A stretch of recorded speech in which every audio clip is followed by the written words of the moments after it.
কানা দাজ্জাল চুপসে যাবে। দাজ্জালের চেহারা হবে খুবই ভয়ঙ্কর। তার এক চোখ কানা থাকবে, আরেক চোখ টেরা হবে। সে হবে ভীষণ বেটে। দাজ্জাল পাক্কা কাফির। কাফির লেখা থাকবে তার কপালে। এই লেখা পড়তে পারবে সত্যিকারের মুমিনরা। এটা দেখেই তারা দাজ্জালকে চিনে ফেলবে। আল্লাহ তাআলা দাজ্জালের পরীক্ষা নিবেন। তিনি অনেক ক্ষমতা দিবেন দাজ্জালকে। ফলে দাজ্জালের কথায় বৃষ্টি হবে আকাশ থেকে, জমিন থেকে ফসল হবে, বাতাস তার কথা মতো চলবে। তার সাথে থাকবে রুটির পাহাড়। সে তার ইচ্ছে মতো মানুষকে রুটি খাওয়াবে। দাজ্জাল রাজত্ব করবে সারা দুনিয়ায়। পুরো পৃথিবী ঘুরে বেড়াবে 40 দিনে, কিন্তু মক্কা মদিনায় প্রবেশ করতে পারবে না, কারণ ফেরেশতারা তাকে বাধা দিবে। এত ক্ষমতা পেয়ে সে নিজেকে রব দাবি করবে। কাফিররা তাকে রব হিসেবে মেনে নিবে, নাউজুবিল্লাহ। তাকে সহায়তা করবে, আর দুর্বল মুমিনরাও তার প্রতি ঈমান আনবে। এক মুমিন ব্যক্তি দাজ্জালের উদ্দেশ্যে বের হবে। পথিমধ্যে সে দাজ্জালের বাহিনীর নাগাল পাবে। দাজ্জালের বাহিনী তাকে বলবে, হে অমুক, কোথায় যাচ্ছ? সে বলবে, দাজ্জালের কাছে। বাহিনীর লোকেরা জিজ্ঞেস করবে, তুমি কি দাজ্জালকে রব হিসেবে বিশ্বাস করো না?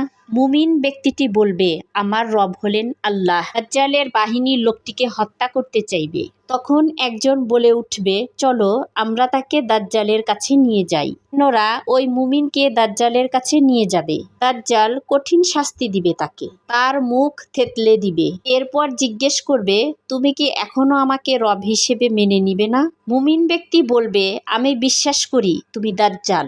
দাজ্জাল তখন আরো কঠিন আদেশ দিবে।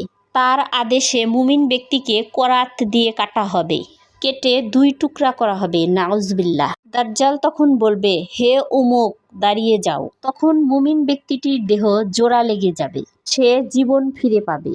এরপর সোজা হয়ে দাঁড়াবে। তখন দাজ্জাল বলবে, এখনো কি আমাকে রব বলে মেনে নেবে না?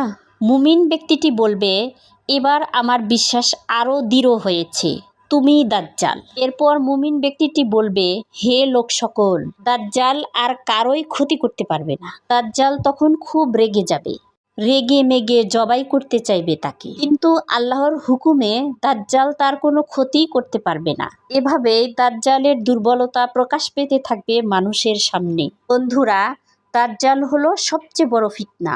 কেবল সত্যিকারের মুমিনরাই এই ফিতনা থেকে বাঁচতে পারবে। তাই এসো আমরা মুমিন হই, আর দাজ্জালের ফিতনা থেকে আল্লাহর কাছে পানাহ চাই। এজন্য আমরা সূরা কাহাফ বেশি বেশি তিলাওয়াত করব প্রতি শুক্রবার, ইনশাআল্লাহ।